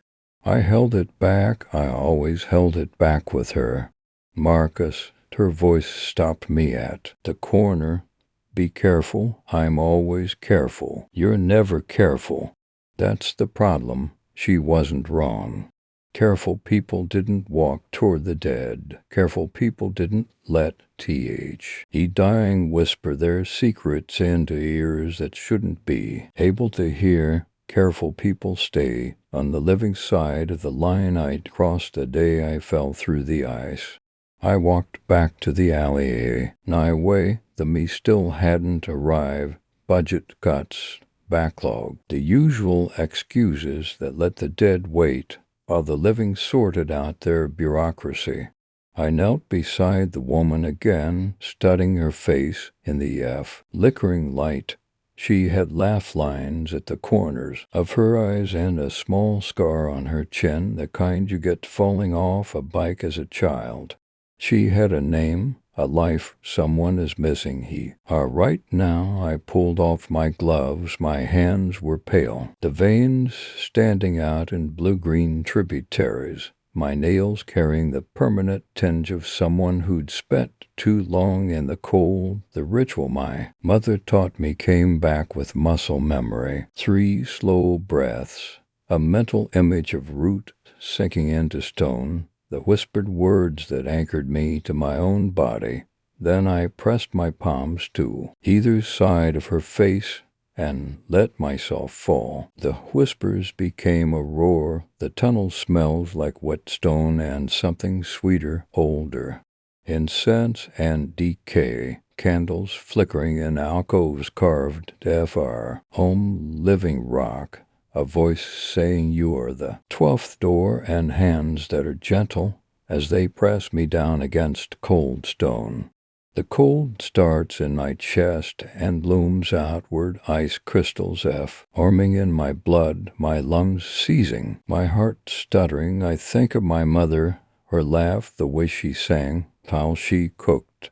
Then I can't remember having a mother. Then I can't remember my own name. Then I can't remember. I pulled back, gasping. But the death hadn't finished with me yet. Elena's final moments clung to me, desperate and demanding, refusing to release their grip, her terror mixed with determination, her rage at dying before she could finish what she'd started. Through the chaos of her dying, another voice emerged, hers, Elena Vasquez, graduate, student, researcher of dead things and dying gods. The Thorn Chapel, beneath 13 doors, 12 opened. One night left, the name, the connection shattered. I fell backward, my hands numb, my lips bloodless. White edged my vision, and for a moment I couldn't remember my own name. I'd given too much of myself to the contact. The boundary between the living and dead worn, thin as tissue paper. What I'd gotten, what I needed. The face from Elena's memory surfaced in my mind, Albrecht Thorn. Old money, older blood on the boards of half the city's charities. I'd met him once at my mother's funeral, a funeral with no body, because she'd never been found. He'd touched my hand in the receiving line and said, "Your mother understood sacrifice." I thought tea was something people said at funerals. The snow fell harder, hand in the distance. Something howled, not an animal, not the wind. Something that had been hungry for a very long time. The Thorn fam. Illy Chapel crouched at the edge of their ancestral cemetery, all Gothic stone and stained glass that told the wrong stories. The windows showed figures that were almost human, almost holy, their eyes too numerous, their smiles too wide. The founding families, frozen in glass, watching over the graves of their descendants with expressions that promised nothing good. The iron gate skir aimed when I pushed through it. The cemetery stretched before me, headstones jutting from the snow in crooked rows, and the silence was absolute. No wind, no night birds, no distant traffic. E-world held its breath. The chapel door was unlocked. They were expecting me. Of course they are. They've been waiting 20 years. Inside, the air was colder than outside, which shouldn't have been possible. The pews were covered in a thin layer of frost, and the altar gleamed with ice crystals that caught the moonlight filtering through those terrible windows. My footsteps echoed like heartbeats in the empty space behind the altar. I found the trapdoor. The cold rising from below was absolute, the kind of cold that existed in the spaces between stars, in the pause between any heartbeat and the absence of the next. My scar throbbed, the old language humming through the damaged tissue. Every instinct said run. Every instinct had said run for 27 years. Ever since I came back from a frozen lake, changed into something that wasn't quite a boy anymore. I went down anyway. The tunnel opened into a circular chamber carved from stone so old it aided the city above. 12 figures stood in alcoves around the walls, and every one of them was a corpse that refused to stop dying. They whispered in unison the same words Elena had spoken the language of Colthraxis. I walked among them, a homeless man with frost in his beard, a jogger still in her running shoes, a teenager clutching a phone that would never ring again. Elena's sea stood empty, the 12th door waiting for her body, the whispers pressed against my skin, tangible as fingers, and the frost on the walls moved in patterns that made my eyes water and my stomach clench. The cold tasted of metal and salt, blood and ash. Marcus Vane, Aldic Thorne emerged from the darkness. He wore ritual robes, but they looked tailored, expensive, even in Madden. As he had taste, his smile was gentle, almost kind. Your mother said you'd come eventually. My mother's dead. No. He spread his hands, encompassing the chamber, the corpses, the hungry dark pressing in from every side. Cheese the 13th door. She's been waiting for you. The words hit me in the chest, a physical blow. I staggered, and Thorne's smile widened. She gave herself to the ritual willingly, you see, became the final vessel, but she wasn't quite ready. Her love for you kept a piece of her tethered to this world. He stepped closer, and the cold deepened harrow, and him bending toward him the way flowers bend toward the sun. We need you to sever that connection. Let go of her, release her memory. And when Colthraxis wakes, you'll feel nothing, not cold, not grief, not the weight of every death you've ever touched, nothing forever. The offer wrapped around me, seductive as a lover's whisper. An end to the pain, an end to seeing death in every face, feeling it in every touch, an end to being the thing that came back wrong from a frozen lake and never quite found its way home. For a moment, my mother's voice joined the chorus. It's okay to stop fighting, baby. It's okay to rest. For a moment, I wanted it. But Elena's voice was there too. Her last message, incomplete. The name, the binding, doesn't work by king names. It works by giving them. The God can only consume what is surrendered willingly. Understanding flooded through me, cold and clarifying. My mother hadn't given her name. She'd given her love for me, the one thing she couldn't let go of. Even at the end, the one thing that kept her bound to this world, waiting. And that meant I still had it. And that meant it could be talk. And back, you want nothing. I stepped forward, reaching out not with my body, but with my ability, touching all 12 corpses at once, taking their deaths into myself. The pain was extraordinary, a symphony of endings playing through my nervous system, a heart attack, a drowning, a slow fade from hypothermia. I felt them all, carried them all, refused to let them become nothing. I'll give you nothing. I spoke my mother's name, her full name, the one she used in her practice, the one with power. Catherine Elizabeth Vane. I spoke my own, Marcus Daniel Vane. I claimed them both, each syllable a declaration of war against the hungry dark. I give you everything these people wanted to live for, every hope, every love, every moment they were denied. The God recalled. Colthraxis had expected surrender. It didn't want this, couldn't consume this. Grief and rage and the desperate human need to survive weren't nourishment. They were poison. I fed it the opposite oblivion, the desperate desire to be. The chamber shook, the frost shattered, falling from the walls and sheets.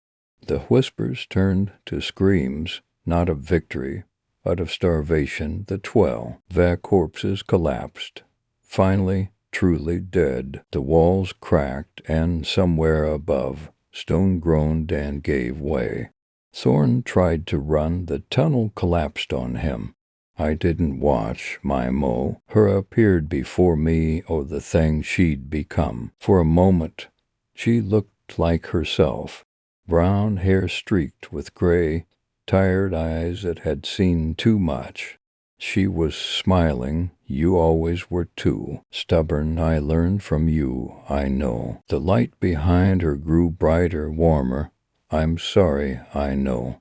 She dissolved into light, and the cold inside my chest, the sea, old that had lived there since I was 7 years old, finally broke. Dawn painted the sky in shades of rose and gold as I climbed from the ruins of the chapel. The snow had stopped.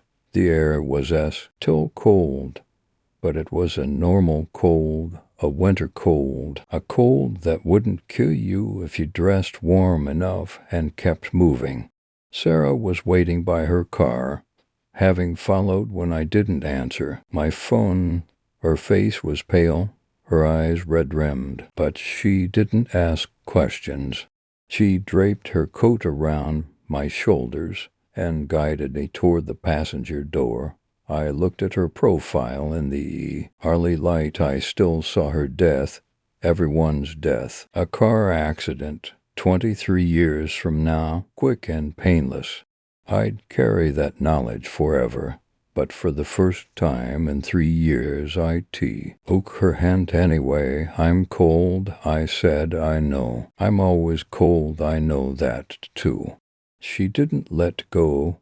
Neither did I. The sun rose over a city that would never know how close it had come to an eternal winter, and somewhere beneath the snow, 12 people finally rested. My mother's voice was silent in my head, but the warmth she'd left behind remained, a small flame against the dark. It was enough. It would have to be enough. Story 6. The Kentucky Meat Shower. Olympia Springs, Kentucky, March 1896. Rowena Crouch stirs her pot of soap, jumping when a loud boom sounds nearby, playing with a faded rubber ball. Rowan's grandson, Tad, asks thunder, is it supposed to rain today? Rowena scans the blue, cloudless sky, clear as a bell. Not a drop of rain in sight. She replies. Tad yips, running for the porch to avoid a heavy downpour. Rowena hears a wet thwack as chunks of sky hit the porch and burrow into the grass. She's startled when a chunk of sky lands at her feet. She bends down to get a closer look. Meat. It's meat. Tad holds out his hand. Oh, the rain's red. Grandma, blood rain. Rowena mutters, asterisk, asterisk, asterisk. Orion Kirk, the editor for the Olympia Springs Omnibus, exchanges disbelieving glances with his writer, Hudson Pyle, as Gordon Proudfoot, a farmer who lives 2 miles from Rowena Crouch, finishes his tale. Orion has the loquacious personality associated with a stout man. Slight with tiny features, Hudson likes to say he has a big personality to go along with his equally considerable talent. Orion hooks his thumbs in the pockets of his vest. Have you been drinking, Gordon? You know I do. Touch the stuff, Orion. Then what have you been putting in your corn cob pipe? Hudson asks. Gordon removes the pipe from his mouth. It's gospel. I seen it myself, an A.C.re of meat that fell from the sky. Orion scoffs. Well, H.U.D. Are you ready to sink your teeth into a real story? I think this is a mistake, Hudson replies pointedly. Orion chuckles. It's Friday. It's a rare opportunity to meet with some of the hill folk. Worst case scenario. It's bull, or there's some juicy secret behind all of this. Maybe it was a meteor. Hudson adds, asterisk, asterisk, asterisk. Strands of meat hang from Ruina's trees and fences. Chunks of meat sit in the grass like Easter eggs waiting to be gathered up. Sheriff Wolf Brown squints grimly at the growing, inquisitive crowd. His bulky 6'4" frame made all the more imposing by the two long-barreled Colt revolvers hanging from his holster. Look at 'em. You think they never seen meat before. Not free meat, Hudson replies. Reverend Hope sure don't get this kinda turnout for services on Sunday. Maybe he should offer a free brisket per sermon, Hudson says. Maybe a rack of ribs for each confession. Speaking of which, Wolf says as the jubilant reverend approaches them, the gangly minister claps his hands. I hope you're going to write that this is a sign from our Lord. He's seen fit to feed the poor people in these hills. Aghast, Hudson says they're going to eat this stuff. We don't know if it's safe. It's been in our Lord's kitchen. That's good enough for Emmy. Reverend Hope replies. He steps away, helping people collect the meat. Remind me to convert to Judaism, Hudson comments. Say, has any livestock gone missing? I'm glad you're talking this so seriously, HUD. Maybe some kid fed a few cows a couple sticks of dynamite. Dolph's already grim. Mood darkens. This ain't about what's missing. It's who's missing. The Dunkles. I should have gone to see them today instead of presiding over this circus. Who are they? They've been here a few weeks. They're from Prussia, the old country. They're scared to death, just like me and my folks were when we came here 30 years ago. They barely know the language and live off beets and potatoes. Fritz H. has a rifle with no shells, and Maria has one dress, which has holes in it. The only thing they have of value is their diamond wedding rings. Well, I'm certainly writing this down, Hudson says. It's taken 12 years for somebody to finally get to you. Where's Rowena Crotch? Inside. I'd better get moving on to the Dunkles. Can you save me a piece of this stuff? Maybe we can get it tested. Wolf picks up a hunk of meat, tossing it at Hudson. It hits his new suit with a wet splat. There you go. Hudson holds the piece of meat at arm's length as he heads inside the house. Seeing Hudson is in distress, Rowena says to Ted, get the man a burlap sack for his dinner. Hudson studies Rowena, noticing her glasses. How long have you been wearing specs? He asks. About a month. They make everything much clearer if that's what you're worried about. Can you tell me what happened, Mrs. Couch? After talking with Rowena, Hudson isn't sure if he's got a shocking front page exclusive or something to line his parrot's bird cage with. Rowena politely escorts him out. Hudson steps into the middle of an argument. Why, Wilberforce and his best friend, Melvin Macomber, two big men with loud voices, are arguing over the meat. It's lamb, Wilbur shots. Fiddle-dee-dee, it's D. Your meat, Melvin insists, doffing his top hat.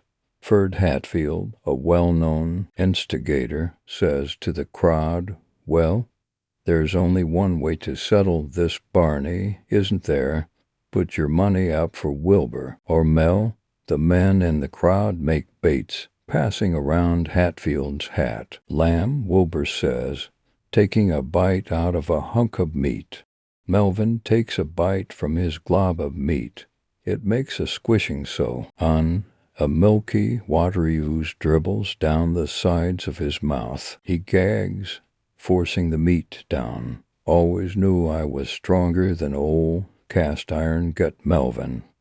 But I gotta admit it ain't, Lamb. Wilbur says, ain't dear neither, Melvin adds. It's greasy, like bear meat. Ferd jingles the money in his hat.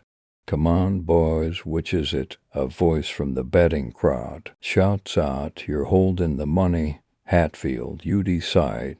Ferd holds up a piece of meat. Sniffing it, he retches, doubling over. Needs to be cooked for me to decide. Melvin gulps. I am feeling a mite peaked. Don't believe I care no more one way or the other. Me too. Maybe we ought to head home, Wilbur says. The two men throw their arms around each other for support. Climbing into Wilbur's wagon, the betters grumble amongst themselves as the wagon pulls away. Wanna taste it and settle the argument? Ferd asks Hudson. Rowena's dog, Snowy, bites at a chunk of meat on the ground. Snowy howls, keeling over. I'd say all baits are off, Hudson comments. Hudson looks over Ferd's shoulder. Whose shack is that beyond the tree line? That's old man Layburn's. Swears he was a colonel during the war. He ain't right, so you gotta take what he says with a grain of salt. Was he home earlier today? Probably startin' his second jug by time the meat fell. Asterisk, asterisk, asterisk. Hudson gently taps Clayton Layburn on his cheek, rousing him. Dang, my mouth tastes like the bottom of Robert T. Lee's boot. What you want? Fancy suit, he asks, wobbling to his feet. Clayton staggers to a nearby table. He tips back a jug, lapping at the remaining drops inside. I'm Hudson Pyle. I'm with T.H. E. Olympia Springs Omnibus. You hear about the men? No. The meat shower at Mrs. Koch's farm. Clayton scratches his long, gray beard. I didn't see no meat, just heard A.B. Boom, then these flakes came down, almost like snow, 'cept they was silver. I thought they was interestin', so I collected some of 'em. But then 3 men dressed in gray come ridden up on white horses. One of 'em snatched the silver pieces right out of my hand. Why, I dunno. They didn't say nothin'. They walked around with some machines, sucking up them silver pieces. God, Eve. Relast one of 'em. What did these men look like? They was wearin' sacks on their heads, but you could see through 'em. They had dead eyes. They all looked the same, like they was brothers, and they was all dressed. In the same gray outfits. They collected a couple of bodies, along with the silver, big ones about their size. Bodies. Are you sure? Could have been deer. The why was all burnt up. I told them boys that if them pieces they was gatherin' was real silver, that I deserved a share. You know what one of 'em did? He waved his hand over the ground, and 3 jugs appeared. Hudson Rawl. Ales his eyes. Sounds like you've been hitting them pretty hard. Clayton moves to the cupboard. Opening it, he pulls out a jug. Go on. Take a swig. Bet it's the best moonshine you ever had. Hudson cautiously takes a sip. The liquid burns a path to his stomach, and his mind spins. Closing his eyes, he sees 2 gray-skinned figures standing in front of a window near a desk with rows of leads. People in see-through cases line both sides of the room's walls. Tubes run out of their bodies into the walls. A large red light in the center flashes frantically. The desk catches fire. TREs and branches hit the window, and the room is engulfed in flames. Asterisk, asterisk, asterisk. Galeful. Reese carries a lantern out to the stump where her husband, Wilbur, has been sitting since that afternoon. He continues to look up at the stars, muttering to himself. Wilbur, honey, come on inside. You'll catch your death. Perditi restituimus. I don't understand you, hun. Perditi restituimus. Asterisk, asterisk, asterisk. Hudson lists in his saddle, barely able to steady his horse. You sure you're up for this? Wolf asks. Spending the night listening to Colonel Layburn's tall tales couldn't have been easy. No wonder you lost the battle with his jug. I sure did. Can't remember what I dreamt about either. If I dreamt at all. That's called a coma. H-U-D. Hudson sighs. I barely remember riding back to town last night while you were talking your beauty nap. Another chapter in the life of the hill people took place last night. Wilberforce disappeared. Asterisk, asterisk, asterisk. Wringing her hands, Gale Force approaches Hudson and Wolf in her yard. They took him. 3 men in gray on horses. Hudson glances at Wolf, who looks away. Did they say anything? Hudson asks. Gale wipes her tears away. No, but Wilbur did. He said the same thing over and over while he was looking at the stars. Perditi restituimus. Don't know what it means. It's a form of Latin, Hudson says. Ain't that one of them fancy languages professors speak? Wilbur never got past the 3rd grade. He had problems with regular English, let alone some fancy talk. What's it mean? Wolf asks. We replace the lost. Asterisk, asterisk, asterisk. The pair rides through the thick forest to Melvin Macomber's house. Wolf bangs on the door, pushing it open. He's not here. How much do you want to bet he's wandering around spouting Latin? Like Wilbur, Hudson asks. Could be just a coincidence that they're both missing. You know it's not.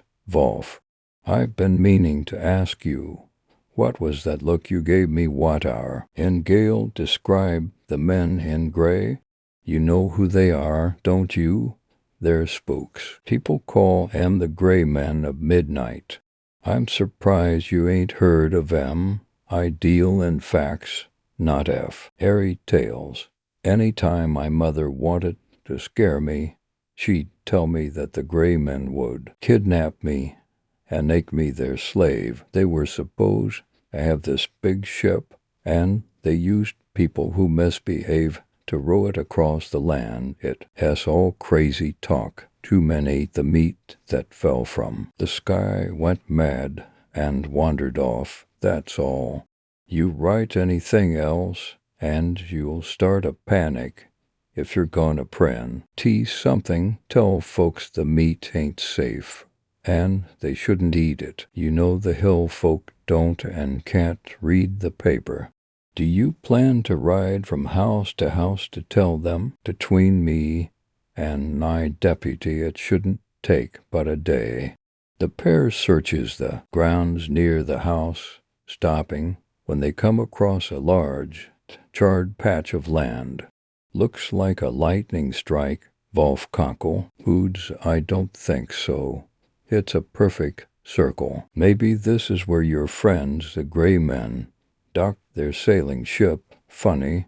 I've got doors to knock on, and I've got another story to file.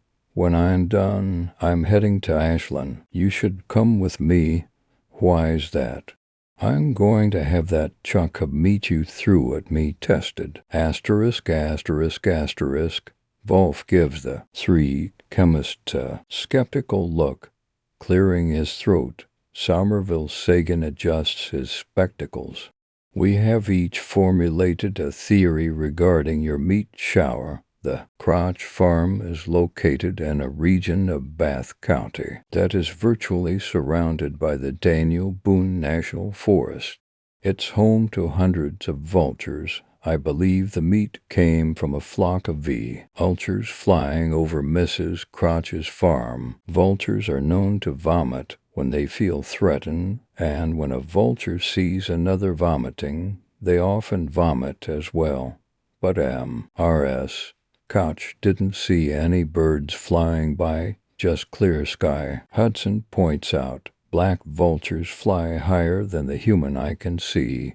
Horst Bosch steps forward. impish in size. Bosch sports a waxed handlebar mustache that dominates his childlike features.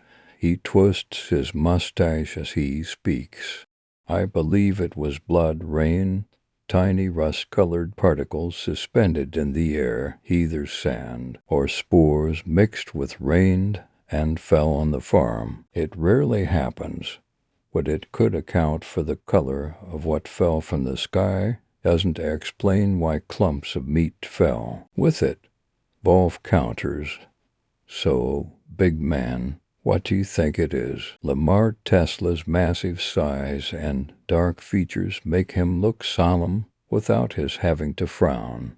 He pulls a rag out of his rumpled, too small lab coat, placing it on the table in front of them. This is part of Mr. Hudson's sample. It's human flesh. Sagan and Bosch prattle and protest. Impossible. Sagan insists. How did you come up with such a preposterous conclusion? Tesla unravels the rag. I found these 2 diamond wedding rings inside the sample. Asterisk, asterisk, asterisk. Hudson and Wolf exit Rowena Crouch's house, empty, just like all the rest, Wolf declares. Clayton Leyburn stumbles out of his shack. Well, at least T.H. Colonel's still around. Hudson notes the pair rides over to Clayton's place. Where is everybody, Colonel? Hudson asks. The hill folk had themselves a roast last night while you two were in Ashland. They cooked up all the meat that fell from the sky. They offered me some, but I stuck with my jug. There was lots of singing, lots of dancing. Next thing I know, they're all muttering to themselves. Perditi restitumus, Hudson says. Yeah, that's it. Then they all walked off into the woods and disappeared. Not long after I hear a clap of thunder and saw a smoke streak across the night sky. Don't know what caused it, but it weren't no flock of vultures, that's for sure. Story 7. Midnight knocks. Just before midnight, at 11:59 p.m., a young couple, Marissa and Jalen H. Holt, finally climb into bed after their first exhausting weekend. Their new home, their property sits on a rural stretch of land with 15 acres of empty woodland on both sides. No neighbors, no traffic, no noise. It had seemed peaceful when they bought it, the perfect escape from the city. But at night that silence feels heavier, more watchful. They pull the blanket over themselves, exchanging one last tired smile. The house creaks in that unfamiliar way new houses do, but they're slowly growing accustomed to the shifting wood and whispering trees. The moment they close their eyes, a knock echoes through the house. A single, deliberate knock, not frantic, not hesitant, just wrong. Both freeze. Marissa opens her eyes first. Jalen's eyes are already on hers. Neither speaks. They both heard it.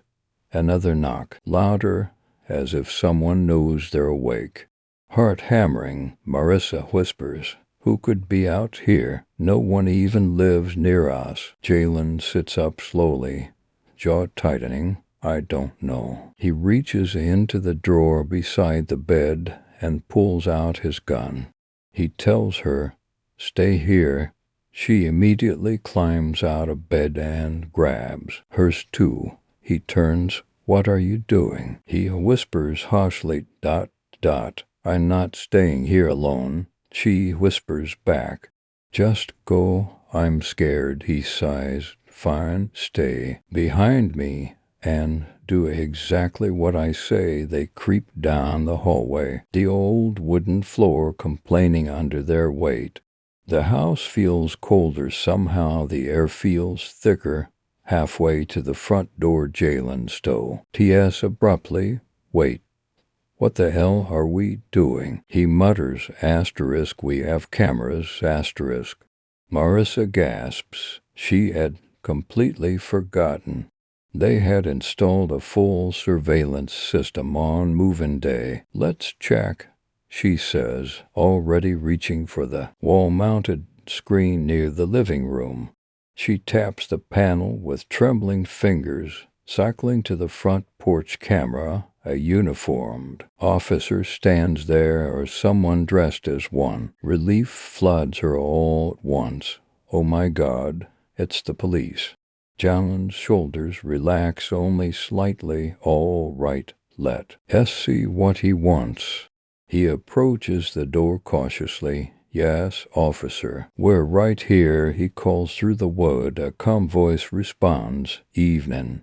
I'm Officer Santiago. Just doing a welfare check on the couple who live here. Marissa exchanges a confused glance with Jalen. "A welfare check? At midnight?"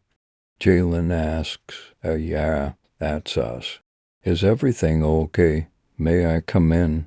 The officer asks. His tone is gentle, professional, but something in it feels a bit too smooth. Jalen hesitates. "Hold on. He peeks at Marissa. She nods, trusting the situation now that a badge is involved. Jalen unlocks the door. The man steps inside quickly, shutting it behind him. He presses a button on his shoulder radio and says, "I have them right here in front of me. You can stand down." Then he pockets the radio. "Please sit," he says. "Both of you." The commandness in his voice is jarringly different from his earlier tone. Marissa and Jalen share another glance. Uneasy. "Sure," Marissa says, lowering herself onto the couch. Jalen sits beside her, but never sets his gun down completely. "Don't move," the officer says sharply. They freeze. "Give me your phone," he orders. Jalen starts to stand and hand it over, but the officer snatches it violently from Marissa, scraping the back of her hand and splitting to nails. She winces. "I can get them feeks." Shut up," he snaps. Jalen sits forward instantly. "Don't talk to her like that." The officer steps forward aggressively. "You want to argue with me right now in this situation? Think very carefully." Jalen clenches his fists. "If I wasn't tired right now," he mutters under his breath. "What was that?"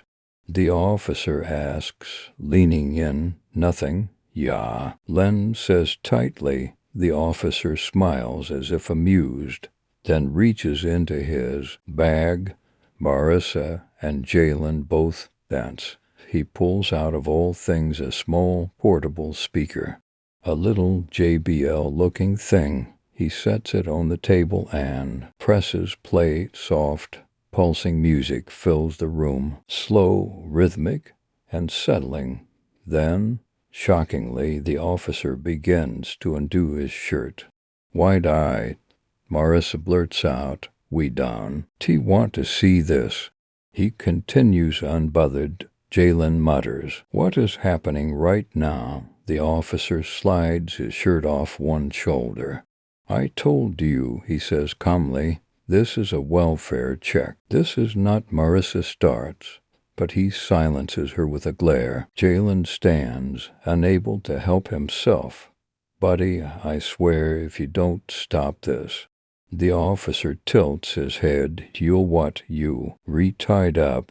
But Jalen looks down. His hands are free. He frowns. "We're not tied." "Oh, you will be," the officer says softly, "eventually, if you keep interrupting." Marissa's eyes trembles. "What do you want?" The man pauses mid-gesture, eyes drifting from one to the other. The music pulses like a heartbeat behind his words. "I want," he says slowly, "to see how people behave when they're frightened, when everything familiar disappears, when the rules fall apart." Jalen takes a step back, positioning himself between the officer and Marissa. "Look, man, whatever this is, it needs to stop right now, does it? The officer asks, raising one eyebrow. Or is this the first time either of you have felt truly awake in a long time? The air grows suffocating, the music seems louder, though no one touched the speaker. The officer smiles again, but this time it's white, unnatural, too forced. Something inside it feels wrong, almost inhuman. Marissa grabs Jalen's arm. Jalen, something's off. He doesn't respond. His eyes are locked on the man's grin.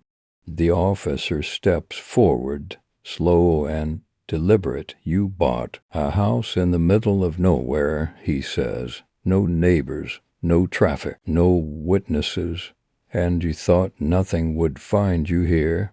Jalen's throat goes dry. Find us. What does that mean? The grin flickers into something else, hungry, knowing.